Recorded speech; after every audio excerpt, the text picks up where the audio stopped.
हनुमान जी, जो रामायण काल से आज भी धरती लोक पर मौजूद है। कई ऐसे खुशकिस्मत इंसान होते हैं जिन्हें हनुमान जी साक्षात दर्शन देते हैं, और भारत में कई ऐसे मंदिर हैं जहां पर हनुमान जी स्वयं चमत्कार करते हैं। लोगों का दावा है कि वहां पर हनुमान जी खुद आते हैं। और पंजाब के रहने वाले अर्जुन, जिनका दावा है कि उन्होंने साक्षात हनुमान जी को देखा था, तो उनकी कहानी आज मैं आपके सामने प्रस्तुत करना चाहता हूं।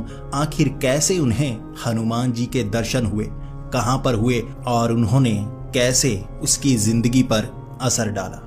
तो दोस्तों, आज की वीडियो बहुत ज्यादा रोमांचक और ज्ञानवर्धक होने वाली है। यकीनन आपको ये वीडियो बहुत ज्यादा पसंद आएगी, तो इस वीडियो को अंत तक जरूर देखिएगा।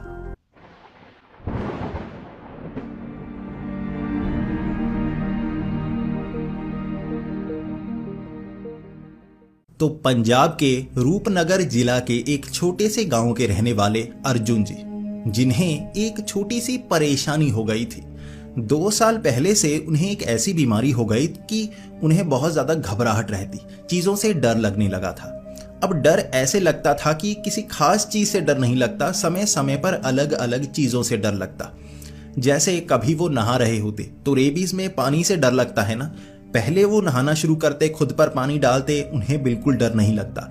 अचानक जैसे उन्हें दौरा पड़ने लगता, जैसे कोई उनका गला पकड़ रहा है, कोई उनका गला घोंटने की कोशिश कर रहा है, उनकी सांस रुक रही है और वो चीख भी नहीं पाते।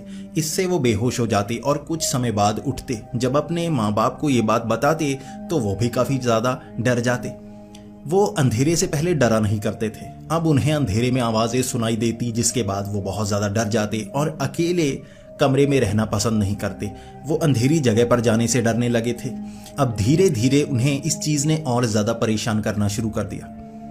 वो अकेलेपन से बहुत ज्यादा डरते थे, लेकिन पहले वो भीड़ में भी घूम सकते थे। वो यहाँ पर मेले लगा करते थे, जब दशहरा होता तो यहाँ पर मेला लगता, या किसी खास पर्व पर भी यहाँ पर मेले लगा करते थे, तो वो उस भीड़ भाड़ में जाया करते। अब ऐसा होने लगा था कि भीड़ भाड़ में उन्हें लगने लगा था कि सब उन्हें पकड़कर मार देंगे। उस चीज से भी उन्हें डर लगने लगा था। उनकी सांस रुकने लगती, उसके बाद उन्हें चक्कर आने लगते, आंखों के सामने अंधेरा आने लगता और वो बेहोश हो जाते। हर चीज से उन्हें डर लगने लगा था। एक छोटी सी जगह, जैसे उनकी गली संकरी थी, वो संकरी गली में अकेले चलते हुए जाते तो उन्हें लगने लगता जैसे ये दीवारें हैं ना, ये धीरे धीरे पास में आ रही हैं और एक समय ऐसा आएगा ये दीवारें उन्हें कुचल कर मार देंगी। अब घर की वो छोटी सी गली से भी उन्हें डर लगने लगा था। लोगों ने कहना शुरू कर दिया था कि तुम पर भूत प्रेत का साया है। ये 2 सालों से चीजें चलती आ रही थी। तो किसी ने कहा कि 2 साल पहले तुमने क्या किया है याद करो। या तो तुमने किसी शापित चीज को हाथ लगाया होगा, या किसी शमशान घाट में कदम रखा होगा, वहां से कोई प्रेत चिपक गया, तुम्हें प्रेत बाधा हो गई है और प्रेत बाधा से तुम्हें निवारण करवाना होगा। अब अर्जुन को लगने लगा था कि ये सच बात है। रात को उसे आवाजें भी सुनाई देती हैं। जब वो अकेले कमरे में होता है ना, उसे लगता है जैसे कानों में आकर उसे कोई बोल कर जाता है। वो शब्द को समझ नहीं पाता, लेकिन कोई ना कोई कुछ ना कुछ बोल कर जा रहा है। किसी ने या तो घर पर जादू टोना किया है, या उस पर जादू टोना किया है, या किसी ऐसी जगह पर वो कदम रख चुका है जहां से भूत चिपक गया है। अब निवारण करवाने के लिए अगले ही दिन वो ऐसे लोगों से पूछने लगा जो इस तरह की परेशानी को जूझ चुके थे। तो उन्होंने बताया कि पास में ही जगह है, वहां पर भूत का निवारण होता है, ऐसी जगह बनी हुई। तो अर्जुन अगले दिन वहां पर पहुंच गया, वहां पर करवाया झाड़ फूक और उसे लगा कि प्रेत निवारण हो चुका है। रात को वो आवाजें सुनाई देने लगी। बहुत समय बाद वो अपने माँ बाप से एक अलग कमरे में सोना चाहता था। वहां उसे आवाजें सुनाई देने लगी। वो बहुत ज्यादा डर गया। अब डर का माहौल इतना ज्यादा हो गया था ना, वो शर्मिंदा होता था और उसके माँ बाप भी शर्मिंदा होते थे कि हमारे बेटे पर कोई भूत का साया है। वो इस बात को पड़ोस वालों से, बाकी लोगों से छिपाने लगे थे। और जो गांव के और लोग थे ना, उन्हें लगने लगा था कि ये लड़का पागल हो रहा है। तो किसी ने कहा भूत निवारण करवाओ, किसी ने कहा डॉक्टर के पास लेकर जाओ। उनके पास ठीक ठाक पैसे थे, तो वो भूत निवारण के लिए अलग अलग बाबा के पास जाते, इसी के साथ डॉक्टर के पास भी जाते, क्योंकि जो अर्जुन के पिता थे ना, वो सरकारी नौकरी किया करते थे। तो ऐसे भूत का निवारण करवा रहे हैं, ऐसी चीजों से उनकी बहुत ज्यादा बेइज्जती होती। तो वो कहते कि डॉक्टर के पास जाना सही है, ये कोई दिमागी बीमारी होगी, इसका इलाज हो जाएगा। अब डॉक्टर भी दवाई देता और डॉक्टर को ये समझ नहीं आता ये हर चीज से क्यों डरने लगा है। अगर तो रेबीज होता तो पानी से डरता। अगर किसी एक चीज का फोबिया होता, जैसे किसी को ऊंचाई से फोबिया होता है, किसी को भीड़ से फोबिया होता है, इसे हर चीज से फोबिया हो रहा है। और जो आवाजें रात को सुनाई देती हैं वो अलग से। डॉक्टर ने दवाई दी, वो नींद की दवाई दिया करता था, उससे रात को नींद आ जाती, आवाजें सुनाई नहीं देती, क्योंकि वो 8 बजे गोली को खा लेता और 8:30 उसे इतनी तेज नींद आने लगती कि बिल्कुल मदहोशी सी छा जाती। वो जल्दी से खाना खाता और सो जाता। इसलिए रात को आवाजें सुनना तो बंद हो गया था। लेकिन दिन के वक्त अगर वो किसी अंधेरे में चला जाए, बिल्कुल अंधेरा कमरे में कर ले दिन के वक्त, दोपहर को, तब भी उसे वो आवाजें सुनाई देती। अब दिन के वक्त तो वो गोली खा नहीं सकता था। दिन के वक्त और दवाइयां खाता, उसका असर नहीं होता। झाड़ फूक करवाता, उसका असर नहीं होता। अब धीरे धीरे वो डर बढ़ने लगा था। उसे ऐसा लगने लगा था कि उसका शरीर कमजोर हो रहा है, वो बहुत ज्यादा डर रहा है, चिंता में रहता तो शरीर उसका पतला होता जा रहा था। आस पड़ोस के लोग कह रहे थे कि वो नशे करने लगा है। अब उसके माँ बाप को तो पता था ना कि हमारा बच्चा घर से बाहर तक नहीं निकलता, जो हम खाने को देते हैं वो खाता है, नशे तो ये कर ही नहीं सकता। तो परेशानी भूत प्रेत की ही है। अब पिता भी मानने लगे थे। इसके बाद वो ढूंढने लगे कोई ऐसी जगह जहां असल में भूत निवारण किया जाता हो। अब उसकी माँ और पिता ये समझ गए थे कि ये जितने बाबा बाबा हैं ना, ये सब झूठ बोल रहे हैं, कोई निवारण नहीं हो रहा। हमारा बच्चा जैसा पहले था वैसा ही अब है। इतने पैसे हम लगा चुके हैं, झाड़ फूक करवा चुके हैं, जादू टोने वाले हर किसी के पास वो जा रहे थे, जिसके पास पहले जाया भी नहीं करते थे। अपने बेटे को सही सलामत करने के लिए हर कोशिश उन्होंने कर ली थी। उसके बाद किसी ने उन्हें कहा कि आपको मेहंदीपुर बालाजी जाना चाहिए, क्योंकि कई ऐसे प्रेत होते हैं जो शैतानी शक्तियों के साथ होते हैं। ऐसी शैतानी शक्तियों को कोई साधारण बाबा दूर नहीं कर सकता। मेहंदीपुर बालाजी मंदिर जो राजस्थान में मौजूद है, वहां पर जाने के बाद आपको 20 मिनट में या 1 घंटे में वो समाधान मिल जाएगा और वहां से कोई भी अपने सर पर भूत लेकर बाहर नहीं आता। वो पहुंच गए वहां पर। उसके बाद अब उसके जो पिता थे वो तो सरकारी नौकरी करते थे, वो जा नहीं सकते थे, तो माँ और बेटा दोनों वहां पर पहुंचे। वहां पर उन्होंने झाड़ फूक करवाया, जो भी वहां पूजा का प्रावधान है वो करवाया। अब उस प्रसाद को लेना होता है और उसके बाद वहीं पर खाना होता है और पीछे मुड़कर नहीं देखना। कोई चीजें होती हैं जो रख देनी होती हैं, उसके बाद वापस उस मंदिर से बाहर आ जाना होता है। उन्होंने वैसा ही किया। जो अर्जुन था वो हनुमान जी का भक्त था, बहुत ज्यादा हनुमान चालीसा पढ़ा करता था। जब उसे डर लगता था वो हनुमान चालीसा पढ़ता था, लेकिन तब भी उसका निवारण नहीं हो रहा था। सबने कहा था कि हनुमान चालीसा पढ़ने के बाद, हनुमान जी को मानने के बाद कोई भूत प्रेत आपके शरीर पर कब्जा नहीं कर सकता। अब अर्जुन को समझ में नहीं आ रहा था ये भूत प्रेत ही है या कोई बीमारी है जो जा नहीं रही। मेहंदीपुर बालाजी मंदिर में पूजा करवाने के बाद उन्होंने वहां पर एक कमरा लिया हुआ था। एक दिन पहले वहां पर वो रहने के लिए गए थे। अब पूजा करवा ली, प्रसाद ले लिया, पीछे मुड़कर नहीं देखा, बाहर आ गए और वहां पर जो पुजारी थे उन्होंने कह दिया कि दोबारा अब किसी चीज से डर नहीं लगेगा। रात को अब उस कमरे में उन्हें बहुत ज्यादा डर लगा। उन्होंने एक, जैसे धर्मशाला होती है ना, वहां पुराने पुराने कमरे बने हुए थे, उनमें से एक कमरा ले लिया था। अब जिस समय वो गए थे वहां ज्यादा भीड़ नहीं होती। जो खास पर्व होते हैं उसके आसपास बहुत ज्यादा भीड़ होती है। नवरात्रि के समय भीड़ होती है, राम नवमी आने वाली होती है, तब वहां पर काफी ज्यादा भीड़ होती है। इस समय भीड़ नहीं होती। तो वो जो धर्मशाला आसपास बनी हुई थी ना, वो भी काफी खाली थी। अकेला कमरा उन्हें 200 रुपए में मिला था। अब इसके बाद रात को एक कमरा था, बड़ा था काफी, और अर्जुन को बहुत ज्यादा डर लगने लगा। अर्जुन बार बार आवाजें सुनता और वो अपनी माँ को कहने लगा, समाधान नहीं हुआ है, आवाजें सुनाई दे रही हैं, मुझे डर लग रहा है, ये पुरानी सी जगह है, मुझे लग रहा है छत मेरे ऊपर गिर जाएगी और मैं मारा जाऊंगा। वो पलंग के नीचे छिप गया। जब पलंग के नीचे छिपा उसे चक्कर आने लगे, उसे अजीब से सपने आते। वो जब सोता उसे डरावने सपने आते। अब उससे तो वो पार हो चुका था कि ये तो सपने हैं। सुबह उठता, रात को भले ही डरा हुआ होता, सुबह उठकर कहता सपना था, कोई बात नहीं, सपने तो आते हैं ना। हर रोज उसे डरावने सपने आया करते थे। अब मेहंदीपुर बालाजी मंदिर में समाधान नहीं हुआ। दूसरे दिन गए, वहां पूजा पाठ करवाया। अब पुजारी ने कहा कि अब तो समाधान होगा। समाधान फिर से नहीं हो रहा था, ठीक नहीं हो रहा था वो।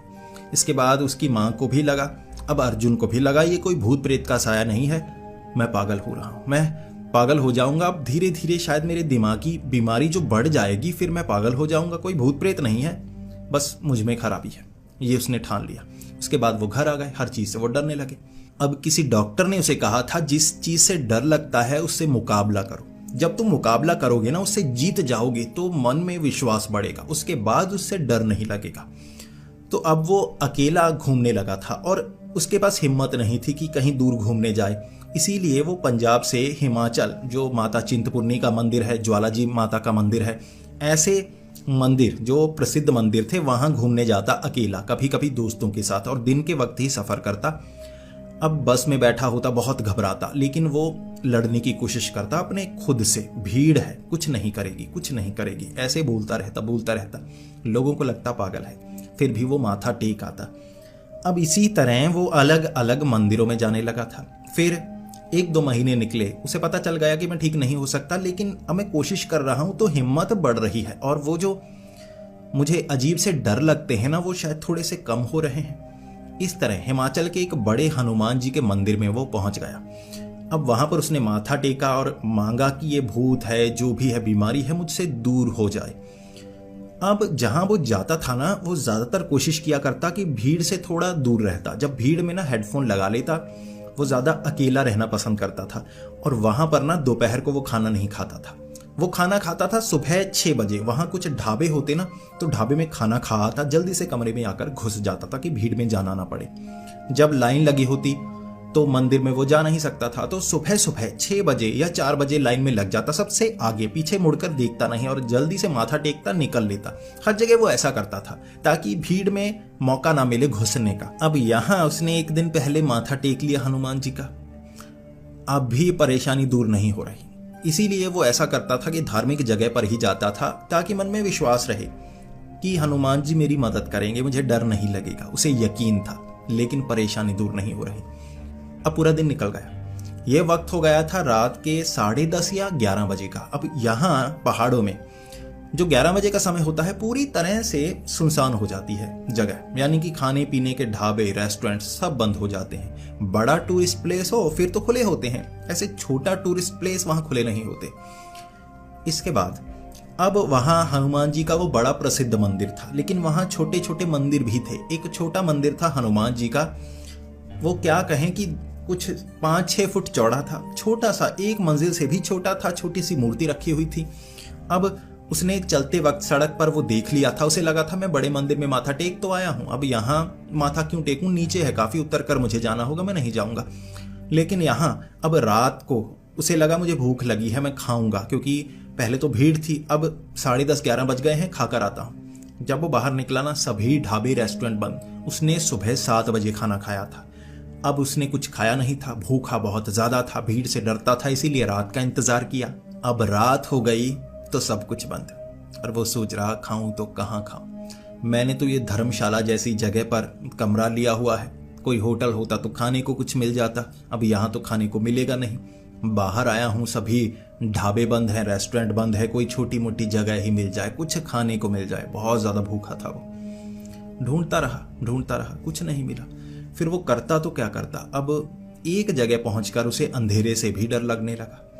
अब वो अंधेरे से लड़ने की कोशिश करता, लेकिन डर लग रहा, आवाजें सुनाई दे रही कानों में, जैसे अजीब सी आवाज आती है ना जब हमारे कान बंद होते हैं, वैसी आवाज आती, या किसी के बुड़बुड़ाने की आवाजें आती। वो डरता, इधर उधर झांकता, कोई आ तो नहीं रहा, भूत ही तो नहीं है, सच तो नहीं मुझ पर भूत का साया है। रो रहा था वो, अंधेरे में आगे जा रहा, खाना ढूंढ रहा, रो रहा, कोई आदमी उसे नहीं मिल रहा। अब चलते चलते वो उसी जगह पहुंचा जहां वो छोटा सा मंदिर था। अब सीढ़ियां उतरकर उसे लगा कि मंदिर में घुस जाता हूं, ये आवाजें मुझे परेशान कर रही हैं, शायद मंदिर के आसपास कुछ हो। वो सीढ़ियां उतरा, वो घाटी से थोड़ा सा नीचे था, कुछ 20 सीढ़ियां थी जो उसे उतरनी थी। 20 सीढ़ियां उतरकर वो नीचे गया। अब छोटा सा मंदिर, वहां तो अंदर जाने की पूरी तरह से जगह नहीं थी, माथा टेकने के लिए बाहर बना हुआ। वहां पहुंचकर बहुत ज्यादा रोने लगा।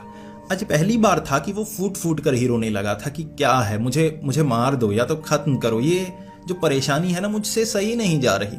हनुमान जी मेरी मदद करो, मैं क्या करूं, भूखा हूं, आज खाने को कुछ नहीं मिला, दिन के वक्त जाने का मन नहीं करता, डर लगता है, अब अंधेरे में भी डर लगता है, खाने के लिए तो निकलना पड़ता है, खाना भी नहीं मिल रहा, आज रात तो भूखा सोना पड़ेगा, करूं तो करूं क्या। अब वो वहां पर माथा टेकना चाहता था और वहीं पर बैठ गया। अब वो मंदिर जाने की जिद भी नहीं कर रहा कि मैं नहीं जाऊंगा, मैं बस यहीं बैठूंगा, यहीं बैठा रहूंगा, सुबह कुछ खाने को मिल जाएगा, अब रात कैसे गुजारूंगा, अब जो प्रेत है ना यहाँ मार दे मुझे नहीं अब रहना जिंदा, मार दे अगर भूत मारना चाहता है, मुझे बहुत डर लग रहा है। ऐसे कर रहा था, तब उसकी नजर पड़ी एक आदमी सामने ना, बड़ा सा टोकरा जो उसने सर पर रखा हुआ था, वो वहां पर बैठा, उसने टोकरा नीचे रखा। अब उस आदमी की उम्र कुछ 80 साल रही होगी, काफी ज्यादा बूढ़ा था, उसका काला सा रंग था, सफेद दाढ़ी जो कि चमक रही थी। अब सर पर उसने कोई कपड़ा लपेटा हुआ था जिस कारण ताकि वो टोकरी वहां उस पर रख सके, तो वो टोकरी उसने नीचे रखी। ऐसा लग रहा था ये कोई फल बेचने वाला है या कोई सामान बेचने वाला है। एक पल के लिए अब अर्जुन को लगा ये कोई खाना बेचने वाला है, कुछ खाना खाता हूँ। उसके पास पैसे कम थे, वो बाहर खाता था, 20 रुपए 30 रुपए की रोटी दाल मिल जाती थी, वो खाया करता था। अब काफ़ी ज़्यादा खर्च हो रहा था तो उसके पास इतने ही पैसे थे, वो अपने पिता के पैसे भी खुद पर ज़्यादा लगवाता नहीं था। इसीलिए अब वो उस आदमी के पास गया और कहने लगा, अंकल आपके पास कुछ खाने को है? तो वो पहले तो आदमी बैठा, फिर उसकी तरफ देखने लगा, इस समय खाना ढूंढ रहे हो? तो अर्जुन ने कहा, हाँ मैं ढूंढ रहा था कोई ढाबा मिल जाए, कुछ मिल जाए जिस पर मैं खाना खा लूँ। अब मिला ही नहीं, आप बेच रहे हैं कुछ तो खाने को दीजिए। अब उस आदमी ने टोकरे के ऊपर से एक अखबार जो रखी हुई थी वो हटाई। अब टोकरे के अंदर ना गुड़ चने थे, चने के ऊपर गुड़ चढ़ा हुआ होता है, वो उसके अंदर अब उसने काफी ज्यादा थे। अब ये देखकर अर्जुन को लगा कि इससे भूख थोड़े ना मिटेगी, मुझे लगा कोई फल होगा जो अच्छे से खा पाऊंगा। अब गुड़ चने से पेट की भूख मिटाई नहीं जा सकती, चने सूखे होते हैं, सख्त होते हैं, उससे पेट नहीं भरता बल्कि जबड़े दर्द करने लगते हैं चबाते चबाते। अब ये देखकर अर्जुन जो पहले से रो रहा था, आंखों से और ज्यादा आंसू आ गए। वो कहने लगा, अब खाने को भी मिला है जो मैं खा नहीं सकता, अब क्या करूं? अब जो बूढ़ा आदमी था वो उसकी तरफ देखकर कहने लगा, क्या हुआ, कोई परेशानी लगती है? नीचे मंदिर है, माथा टेक आओ, हर परेशानी दूर हो जाएगी। अर्जुन अब उस मंदिर की तरफ देख रहा, फिर खाने की तरफ देख रहा, फिर उस बूढ़े आदमी की तरफ देख रहा कि कैसी बातें कर रहा है। अब अर्जुन ने अपने मन की बात कही कि मेरी जो परेशानी है ना इस मंदिर से दूर नहीं होगी, मेरी परेशानी इस खाने से दूर नहीं होगी, अब क्या ही बताऊं मैं। तो उस बूढ़े आदमी ने कहा, डरने की बात नहीं है, मुझे बताने की जरूरत भी नहीं है, जो परेशानी है ना वो खत्म हो जाएगी, जिसे मानते हो उस पर यकीन रखो, वो दोस्त की तरह तुम्हारी मदद करते हैं। अर्जुन ने कहा कि मेरी परेशानी कोई दूर नहीं कर सकता, ना कोई डॉक्टर कर सकता है, ना कोई बाबा कर सकता है, ना भगवान कर सकते हैं। मेरी परेशानी तो बस अब जैसी है वो मेरे साथ ही जाएगी। अब उस बाबा ने एक अखबार को थोड़ा सा फाड़ा, उसे गोल गोल घुमाया, उसके बीच गुड़ चने थोड़े से रख दिए और कहा, ये खाओ, इससे तुम्हारी परेशानी दूर हो जाएगी। अब जो अर्जुन था उसने कहा, नहीं नहीं, इससे मेरी भूख नहीं मिटेगी, मैं ये खाना नहीं चाहूंगा, मुझे लगा था कुछ और है। अब अर्जुन ले नहीं रहा तो उस बूढ़े बाबा ने कहा, मैं पैसे नहीं लूंगा, ये खाओ, ये खाओ, थोड़ी भूख भी मिट जाएगी, तुम्हारी परेशानियां भी दूर हो जाएंगी। अर्जुन मान नहीं रहा कि इससे क्या भूख मिटेगी, परेशानियां क्या दूर होंगी। अब बाबा थोड़ी जिद करने लगे तो अर्जुन को लगा, चलो वैसे ही मुझे दे रहे हैं टेस्ट करने के लिए, थोड़े से खा लेता हूं। अब उस कागज में थोड़े से ही थे ताकि स्वाद लिया जा सके। अर्जुन ने वो कागज पकड़ा, उसके बाद वो गुड़ चने धीरे धीरे खाने लगे। अब अर्जुन जैसे जैसे गुड़ चना खाए जा रहा, उसकी भूख बड़ी तेजी से मिट रही। ऐसा लग रहा था गुड़ चने काफी मजेदार हैं, उसे स्वाद भी बहुत ज्यादा लग रहे। अब पेट की भूख भी एक एक दाने से एक एक रोटी जितनी भर रही, एक दाना खाता पेट भरने लगता, एक दाना खाता पेट भरने लगता। जो वो आदमी था वो कह रहा, एक बार यहाँ माथा टेकाओ, हर परेशानी दूर हो जाएगी। इसके कपाट कभी बंद नहीं होते क्योंकि इस मंदिर के कपाट ही नहीं है। अब अर्जुन ने वो खाया, उसके बाद उसे लगा बाबा की बात है, मान लेता हूं। तो अर्जुन अब ज्यादा बिना सोचे अब मंदिर में माथा टेकने के लिए चला गया। उसे ज्यादातर जब मंदिर में जाता था डर कम लगा करता था, लेकिन हर वक्त वो मंदिर में थोड़े ना रह सकता है, इसीलिए वो मंदिर में माथा टेकने के लिए गया। जैसे ही उसने माथा टेका, उसका सर का जैसे वजन थोड़ा सा कम हुआ। हमेशा उसे वो फुसफुसाहट की आवाजें सुनाई दिया करती थी, जैसे भूत प्रेत कोई साथ हो। हमेशा उसका सर भारी रहा करता था, जैसे सर पर किसी चीज का साया हो या कोई बीमारी हो सर में जो जा नहीं रही। अब उसने माथा टेका, सर हल्का हुआ, पेट भर गया था उसे चनों से। वो खुद हैरान सा था, उसे पहली बार एहसास हुआ था 2-2.5 सालों से, जैसे वो बहुत हल्का हो गया, जैसे बीमारी दिमाग से उतर गई। और तब उसे खुशी का एहसास हुआ। हमेशा वो डरा रहता, पहली बार अंदर से खुशी निकली। अब जब बहुत समय बाद खुशी मिली हो तो बहुत ज्यादा एहसास होता है। उसकी मुस्कुराहट, उसके चेहरे पर मुस्कुराहट आ गई और वो खुश होकर इधर उधर देखने लगा। 2 बार उसने और माथा टेका कि ये दर्द हमेशा दूर कर दो। उसने पीछे मुड़कर देखा, उसे बाबा नजर नहीं आए। वो थोड़ा भागा कि कहाँ गए, आसपास ही होंगे। कोई नजर नहीं आया। वो ढूंढता रहा और उसे बहुत खुशी थी। उसे एक तो डर नहीं लग रहा। वो चलते चलते उस अंधेरे में भागे जा रहा, ढूंढे जा रहा, बड़ी खुशी से, बड़े चाव से। आखिर कहाँ है, मेरा पेट भी भर गया और जैसे सच में मेरी परेशानी दूर हुई। सर से वो बोझ थोड़ा सा खत्म हुआ। 40 मिनट वो ढूंढता रहा। वो अंधेरे में घूमता रहा, बड़ा खुश। ना उसे भूत से डर लग रहा, ना आवाजों से डर लग रहा, अब ना अकेलेपन से डर लग रहा। वो तो भागे जा रहा, खुशी से भागे जा रहा, कभी इधर कभी उधर। वापिस आया, दोबारा माथा टेका, निकल पड़ा कमरे की ओर। अपने कमरे में उसे डर नहीं लगा था। वो खुश, वो छत को देख रहा, उसे खुशी मिल रही। नीचे देख रहा, खुशी मिल रही। अब अगले दिन उसने ये बात फोन पर अपने पिता को बताई, अपनी माँ को बताई कि यहाँ कुछ हुआ है मेरे साथ। उस मंदिर से हुआ जो पहले बड़ा मंदिर में गया था, या ये छोटे मंदिर में हुआ, कुछ तो हुआ। उसे ना वो बाबा दोबारा नजर आया, ना वो आवाज दोबारा सुनाई दी, ना सर का दर्द दोबारा हुआ, ना डर कभी लगा किसी चीज से। अब तो उन चीजों से भी डर नहीं लगता जो आम चीजें होती हैं, जिससे सबको डर लगता है। अर्जुन को उससे भी डर नहीं लगता। और अर्जुन का मानना है कि वो साक्षात हनुमान जी थे। वहां लोगों ने बताया कि हनुमान जी कभी भी किसी भी रूप में आपकी मदद करते हैं। आपको लगता है वो बड़ा मंदिर है, सब वहां पर जा रहे हैं और हनुमान जी वहीं पर प्रकट होते हैं, वहीं पर मदद करते हैं। लेकिन ऐसा नहीं है। हनुमान जी कहां, किस समय, किस जगह दर्शन दे दें, कौन जानता है। और अर्जुन के साथ भी ऐसा हुआ था। और हनुमान जी भले ही वो गुड़ चने उसे खिलाकर गए थे, सारी मुसीबतें अपने साथ ले गए। अर्जुन को दोबारा डर नहीं लगा और वो परेशानियां उससे दूर हो गई। तो दोस्तों, आपको क्या लगता है, हनुमान जी खुद आए थे अर्जुन की मदद करने के लिए, या बस उसके मन का भ्रम है? और वो आदमी जो रात के समय 11 बजे कहीं गुड़ चने बेचकर आ रहा था, वो बस जल्दबाजी में वहां से चला गया और उसे लगने लगा वो हनुमान जी थे। लेकिन जो परेशानी उसके सर से उतरी, उसका जवाब कोई नहीं दे सकता। शायद हनुमान जी नहीं थे वो, लेकिन कोई हनुमान जी का भेजा हुआ ऐसा इंसान जो अर्जुन की मदद के लिए ही आया था। आप इस पर क्या कहना चाहते हैं, प्लीज कमेंट्स में जरूर बताएं। मैं आपके विचार भी जानना चाहूंगा। और आपको ये वीडियो कैसी लगी वो भी बताएं। लोग अपनी कहानियां मुझे भेजते हैं, लेकिन मैं आपके सामने उसे प्रस्तुत नहीं कर पाता, क्योंकि मुझे लगता है कि ऐसी कहानियां मैं आपके सामने प्रस्तुत करूंगा, शायद आपको पसंद ना आए। आप जानकारी वाली वीडियोस देखना पसंद करेंगे कि मंदिरों को कैसे बनाया गया, या और धार्मिक जानकारी। इसीलिए कहानियां मैं आपके सामने कम लाता हूं। अगर आपको ये कहानी, उनकी जिंदगी की सच्ची घटना पसंद आई हो तो नीचे कमेंट्स में बताएं। इस वीडियो को ज्यादा से ज्यादा लाइक करें।